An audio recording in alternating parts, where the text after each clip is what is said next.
अस्सलाम वालेकुम, मेरा नाम है उमैर और आप देख रहे हैं अल्फा उमैर ज़ुबैर। आज की इस वीडियो में हम जानेंगे कि डिफ़ॉल्ट क्या होता है और अगर कोई शख्स डिफ़ॉल्ट हो जाए तो वो कैसे इस सिचुएशन से निकल सकता है, और अगर कोई मुल्क डिफ़ॉल्ट हो जाए तो उसे इस सिचुएशन से कैसे निकाला जा सकता है। और अगर हम बात करें बड़ी आबादी वाले ममालिक की तो उनको इस सिचुएशन से हम कैसे निकाल सकते हैं।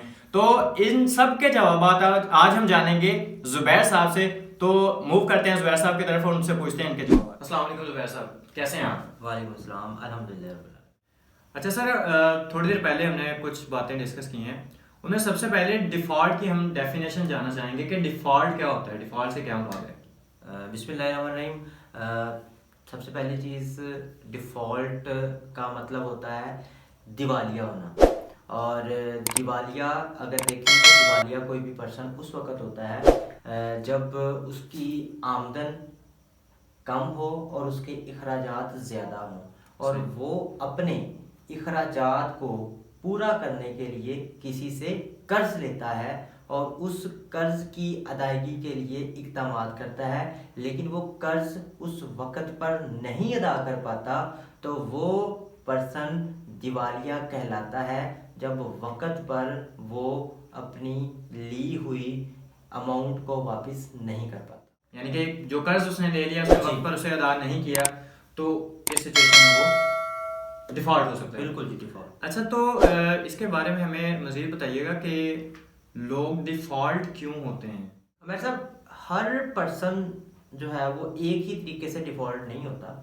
हर पर्सन डिफ़ॉल्ट डिफरेंट वे से होता है। मतलब हर पर्सन की मैं माज़रत बात नहीं कर रहा, बहुत सारे लोग डिफ़ॉल्ट करते हैं, सब लोग डिफ़ॉल्ट नहीं करते। अब अगर मैं किसी पर्सन की बात करूं, एक पर्सन है, उसने अपने कारोबार के लिए किसी बैंक से लोन लिया और उसने अपना कारोबार स्टार्ट कर लिया। अब फ़र्ज़ करें वो अपना लोन जो है वो वक़्त पर नहीं अदा कर पाया, तो वो बैंक की नज़र में डिफ़ॉल्ट हो गया। सही। अच्छा, तो सर इस सिचुएशन में कैसे इसको मैनेज किया जा सकता है, इस सिचुएशन से कैसे निकला जा सकता है। देखो भाई साहब, इस सिचुएशन से निकलना बहुत आसान है। आप अपना सोर्स ऑफ इनकम जो है वो बढ़ाएं।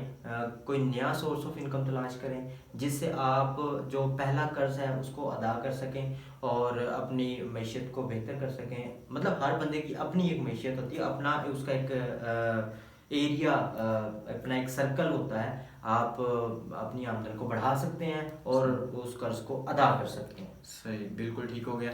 तो सर अगर हमने एक शख्स की बात कर ली इनफरादी तौर पे, और अगर हम इज्तमाही तौर पे एक मुल्क की बात करें, अगर कोई मुल्क डिफ़ॉल्ट हो जाए तो उसे क्या करना चाहिए। तो सबसे पहले ये बताएं कि मुल्क डिफ़ॉल्ट भी हो सकता है या नहीं।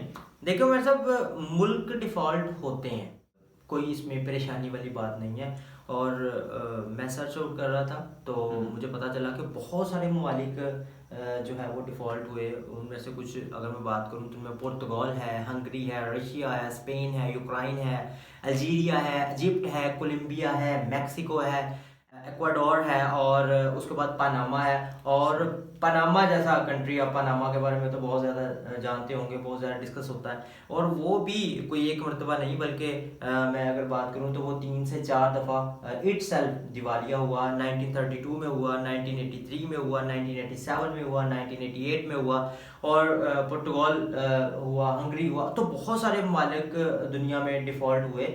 और देखिए, हर मुल्क को अपनी मैशियत चलाने के लिए पैसे की ज़रूरत होती है और बहुत दफ़ा बहुत मरतबा ऐसा होता है कि एक मुल्क जो है वो उसके अंदर इतनी उसकी आमदन नहीं हो रही होती जितने उसके अखराजात हो रहे होते हैं। जब हमने इंटरनेशनल ट्रेड करना होता है तो इंटरनेशनल लेवल पे हमें कुछ टर्म्स एंड कंडीशंस को लेके चलना पड़ता है। उन देखें, मुल्क के अंदर तो कमी नहीं आ रही किसी भी, लेकिन बाज़ औक़ात हमें अपनी मुल्की ज़रूरियात को पूरा करने के लिए बाहर से चीज़ें लेना पड़ती हैं। तो उन बाहर से जब चीज़ें हमने लेना होती हैं तो हमें बहुत सारी शीट्स को बैलेंस करना पड़ता है।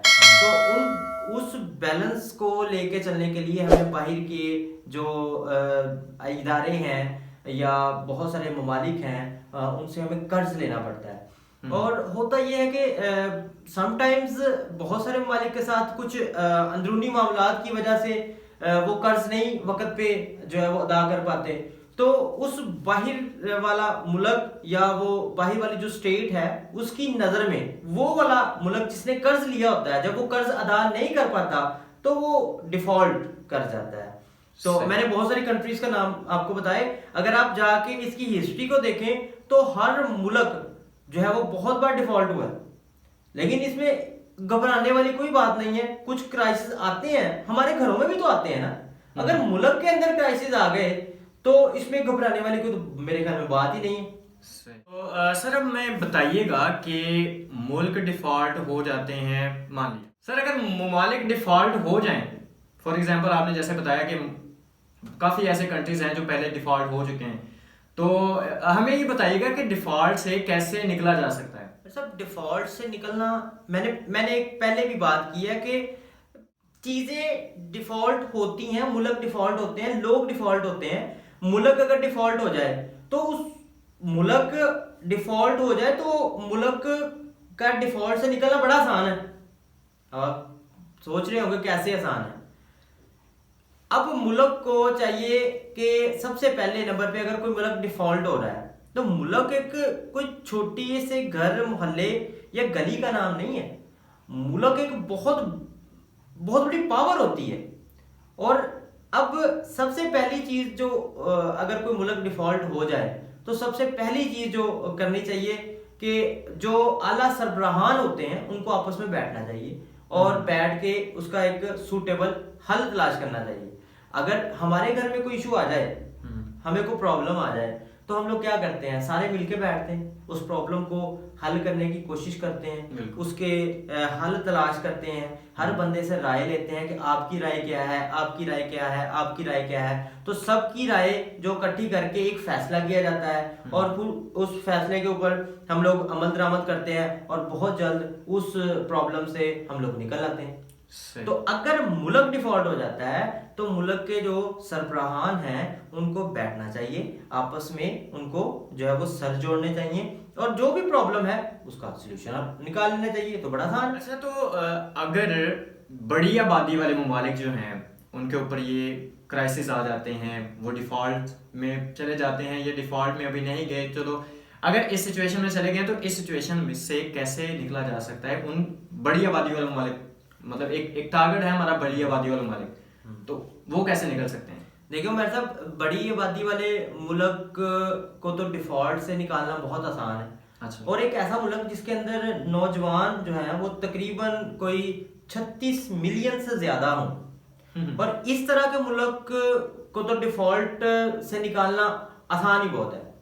अच्छा, उसमें हम नौजवानों को 3 शोबों में तकसीम कर लेते हैं, उनकी 3 कैटेगरीज कर लेते हैं। सही। अब एक शोबा जो एजुकेशन ले रहा है, जो रस्मी तालीम ले रहा है यूनिवर्सिटीज से, उसको चाहिए कि वो अपनी एजुकेशन को मुकम्मल करे और हायर एजुकेशन के लिए फॉरेन कंट्रीज में जाए। सही। फॉरेन कंट्रीज में जाके वहां पढ़े भी और वहां पे जॉब करे और वहां से रेवेन्यू पाकिस्तान में भेजे। अब दूसरी कैटेगरी की तरफ मूव करते हैं। अब दूसरी कैटेगरी में क्या हो, मुल्क के अंदर जो हम लोग इंडस्ट्री है हमारी उसको स्ट्रॉन्ग करें और नौजवान उस इंडस्ट्री के अंदर पार्टिसिपेट करें और पार्टिसिपेट करके नई नई राहें तलाश करें, जदीद जो है वो एक्सपोर्ट के तरीके जो है वो उनको एक्सप्लोर करें और ज़्यादा से ज़्यादा अच्छी से अच्छी मसनूआत बना के और जिनकी कॉस्ट लेस हो और जिनकी क्वालिटी अच्छी हो वो बाहर के ममालिक में एक्सपोर्ट करें, उससे हमारे मुल्क में रेवेन्यू आएगा। अब तीसरा बड़ा अहम शोबा है और क्या है कि आप अपने मुल्क के नौजवानों को एजुकेट करें। सही। किस तरीके से एजुकेट करें? हमें चाहिए कि हम अपने मुल्क के नौजवान लोग जो हैं उनको हम जदीद स्किल्स सिखाएं। ऑनलाइन अर्निंग की तरफ अगर बात मैं करूं तो ये ऑनलाइन अर्निंग से जो पैसा आएगा उससे भी हमारा मुल्क जो है वो डिफॉल्ट से निकलेगा। ऑनलाइन अर्निंग एक बहुत बड़ा शोबा है, हम लोग इसको लाइट लेते हैं, हमारे मुल्क के लोग इसको लाइट लेते हैं, जबकि ये कोई छोटी चीज नहीं है। अब नौजवान जो हैं, जो बहुत सारे नौजवान बेरोजगार हैं, तो मेरे ख्याल में अगर हम बात करें ऑनलाइन स्किल सीखने की, जो आपको वक्त जाया करते हैं मोबाइल पे बैठ के, तो नौजवानों को चाहिए वो जाया करना या इंटरटेनमेंट से निकले, इंटरटेनमेंट से निकल के स्किल सीखें, क्योंकि दुनिया में लाखों नहीं करोड़ों लोग ऑनलाइन से पैसा अर्न कर रहे हैं। और यही प्लेटफॉर्म है जहां से आप, अगर आप, हम बात करते हैं 36 मिलियन नौजवानों की, तो मेरे साथ 36 मिलियन नौजवानों में से सिर्फ 10 मिलियन नौजवान अगर इस कैटेगरी में फॉल कर जाएं, जो हमने थर्ड कैटेगरी की बात की है, तो पाकिस्तान कर्जा लेने वालों में नहीं, कर्जा देने वालों में चला जाएगा। जिसने, जो लोगों को कर्जे देंगे, जो दूसरे ममालिक को, जो गरीब ममालिक को कर्जे देंगे। लेकिन सिस्टम यहाँ पे हमारे एजुकेशन की तरफ तो लोग मूव कर रहे हैं, लेकिन स्किल्स की तरफ मूवमेंट नहीं है, जदीद स्किल्स की तरफ मूवमेंट नहीं कर रहे। जदीद स्किल्स को सीखें, जदीद स्किल्स को अपनाएं और उसको अप्लाई करें। सही, बहुत आसानी से हम लोग इस डिफॉल्ट से निकल सकते हैं। अच्छा, तो आज हमने जो बातें डिस्कस की हैं उनसे हमें पता चला है कि डिफ़ॉल्ट क्या होता है, और अगर कोई इनफरादी तौर पे कोई शख्स अगर डिफ़ॉल्ट हो जाए तो उसे क्या करना चाहिए, और जब मुल्क डिफ़ॉल्ट हो जाते हैं तो उनको इस सिचुएशन से कैसे निकाला जा सकता है। तो काफ़ी कुछ सीखा हमने, जिनमें हमने 3 जो पॉइंट्स हैं वो मेनली डिस्कस किए हैं, जिसमें बरामदात हैं, यानी कि अगर हम अपने मुल्क की बरामदात को बढ़ा देते हैं, एक्सपोर्ट्स को बढ़ा देते हैं, तो हमें उससे काफ़ी रेवेन्यू, हमारे मुल्क का रेवेन्यू काफ़ी बढ़ सकता है। और उसके बाद जब नौजवानों को हम बाहर भेजेंगे तो वो बाहर से पैसा जनरेट करके पाकिस्तान में लेकर आएंगे, तो इससे काफ़ी इसमें हेल्प आउट होगी।